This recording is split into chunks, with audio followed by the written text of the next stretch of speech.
வெளியில வானத்துல தெரியிற சூரியனுக்கும் உங்களுக்குள்ள நான் உணர்றீங்களே அந்த ஆத்ம சக்திக்கும் ஒரு ஆழமான தொடர்பு இருக்கு. வேத யோக மரபுல ரெண்டு விதமான ஒளிய பத்தி பேசுறாங்க.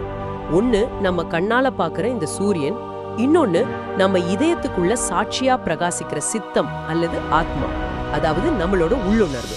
இந்த ரெண்டு ஒளியுமே ஒரே பரம்பொருளோட வெளிப்பாடுதான் சொல்றாங்க. அதனாலதான் சூரிய நமஸ்காரம், காயத்ரி மந்திரம் மாதிரியான பயிற்சிகள் எல்லாம் வெறும் வெளி சூரியனை கும்பிடுறது மட்டும் இல்லாம நமக்குள்ள இருக்கிற அந்த உள்ளொளிய, ஆமா, அந்த ஆத்ம சக்தியை தட்டி எழுப்புற பயிற்சிகள்னு சொல்லப்படுது. பல ஆயிரம் வருஷத்துக்கு முன்னாடி ரிஷிகள் உள்ளிருக்கும் சூரியன் உடலுக்கு சக்தி தரும்னு சொன்னது ஒரு தத்துவமா பார்க்கப்பட்டது. ஆனா இன்னைக்கு அறிவியல் என்ன சொல்லுது?